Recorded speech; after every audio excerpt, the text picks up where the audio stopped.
Sebelum kita mulai pembahasan, yang dimana beberapa hari ini Indonesia tengah berduka di Aceh, terkhusus di Sumatera bagian barat, dilanda banjir yang sangat luar biasa besar, dan sampai hari ini masih banyak korban yang belum ditemukan. Dan semoga yang hilang ataupun korban yang belum ditemukan bisa segera ditemukan, dan semoga dalam kondisi selamat. Dan para korban yang meninggal akibat bencana alam, insya Allah wafatkan dalam kondisi syahid. Amin, amin, Allahumma amin. Dan sekarang kita masuk kepada akar permasalahan. Kenapa banjir sebesar itu, bencana sebesar itu bisa melanda di Sumatera Barat? Ternyata ada beberapa temuan dan fakta unik, teman-teman, yang dimana ada beberapa perusahaan yang katanya berafiliasi dengan Israel sedang menggeruk kekayaan Indonesia kita sampai menyebabkan hutan gundul. Saya tayangkan cuplikan dari Google Maps yang dimana terlihat sekali ya teman-teman, area-area hijau dan area-area yang coklat. Jadi dimana yang coklat itu sudah gundul ya, sudah dikeruk kekayaannya oleh beberapa perusahaan yang memang merusak alam kita. Jadi teringat kepada ucapan Gus Ulil ya, Ulil apa? Siapa itu yang kemarin bilang Wahabi lingkungan?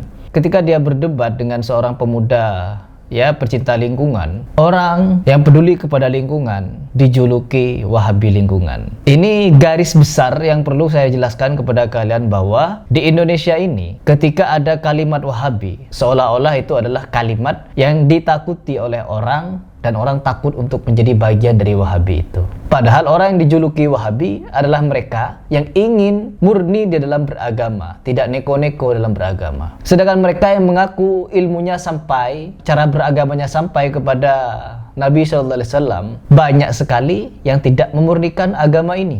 Alam mereka rusak. Berarti kita ini masyarakat Indonesia ini hanya merdeka penjajahan bangsa luar, tapi di balik itu dijajah oleh pemerintahnya sendiri. Contohnya itu sudah ditolak, masih mau ini. Setengah mati juga kita cari ikan. Makan juga susah. Bahayanya air sekarang ini baik, kalau kita anu itu gatal semua. Bahayanya air sekarang ini gara-gara tambang ini. Agama mereka rusak. NU niku nek cara kula mboten mung organisasi keagamaan kemasyarakatan. NU niku wis agama, ora NU neraka. Imam masjid, khotib-khotib, KUA, Kementerian Agama harus dari NU. Kalau dipegang selain NU, salah semua.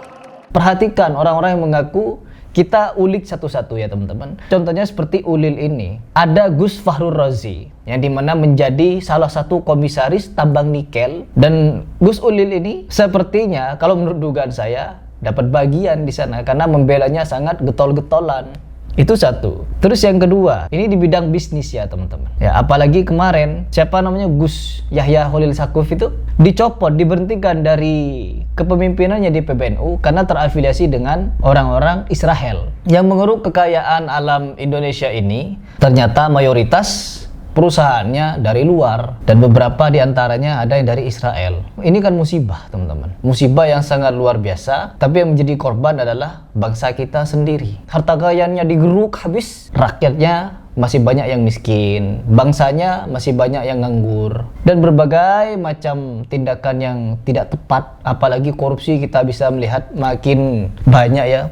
Kuota haji saja dikorupsi, uang 100 miliar dicuci ke ormas NU. Ketika ketahuan seperti ini, apakah mereka akan berpikir atau mereka malah akan marah? Tentunya marah teman-teman. Ada berbagai macam pihak ya belakangan hari ini menteror saya karena mungkin marah dengan video-video saya yang membongkar kebobrokan mereka. Ya, tidak mau mereka dibongkar, maunya nipu terus. Itu satu hal yang perlu kita tekankan di video ini. Kerusakan lingkungan ternyata ada kaitannya dengan orang-orang yang ngaku ilmunya tersampai kepada Rasul sallallahu alaihi wasallam.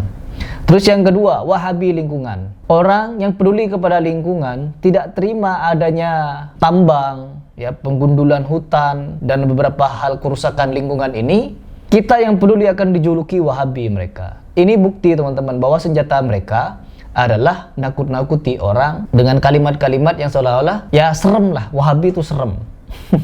Seperti foto ini. Ada yang katanya mereka punya foto-foto ya orang-orang yang mereka juluki Wahabi-Wahabi. Foto ini seolah-olah Islam itu serem, menyeramkan seperti foto ini, teman-teman. Foto-foto ini dikatakan sebagai ya beberapa pendiri Wahabi. Salah satunya adalah Syekh Muhammad bin Abdul Wahab. Sedangkan kalau kita mempelajari, teman-teman, dari segi fakta, sejarah, Syekh Muhammad bin Abdul Wahab itu meninggal pada tahun 1792. Kita tulis di sini, Syekh Muhammad bin Abdul Wahab meninggal pada tahun 1792. Kenapa bisa ada seolah-olah ini foto dari Syekh Muhammad bin Abdul Wahab? Sedangkan kita mengulik dari sejarah, kamera saja ditemukan pada tahun 1826.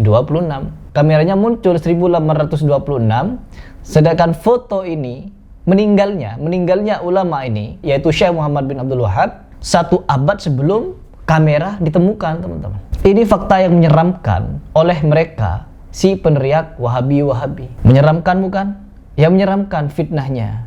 Fitnah mereka sangat-sangat menyeramkan. Karena apa? Mereka sudah tidak punya cara lagi untuk membenarkan ya amalia mereka, doktrin-doktrin takhayul bi'ah dan khurafat mereka. Akhirnya mereka mencari cara untuk seolah-olah membuat ajaran ini serem. Karena mau menuduh teroris sudah tidak bisa. Karena yang rata-rata banyak kepergok teroris ya golongan mereka sendiri. Orang yang mendukung gerakan ISIS ya dari golongan mereka sendiri. Orang yang mendukung Israel ya golongan mereka sendiri.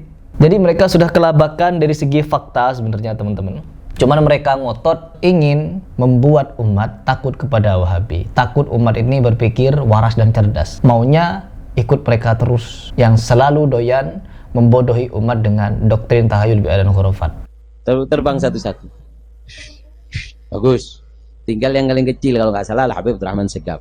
Dari Abdurrahman, terbang ditembus sampai atap rumahnya ditembus jebol dus. Oknum-oknumnya. Saya kemarin lihat ada yang viral-viral tuh ngoreksi bacaannya Habib Umar. Hati-hati tuh ya, jangan nggak sopan tuh. Beliau itu ahli hadis ya, ahli Quran, cucu Nabi, ilmunya banyak, jauh dengan saya tuh. Assalamualaikum ayyuhan nabiy wa rahmatullahi wa barakatuh.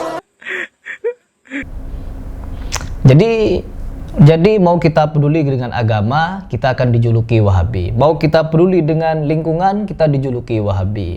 Mau kita peduli dengan bencana alam, nanti juga akan diteriaki Wahabi.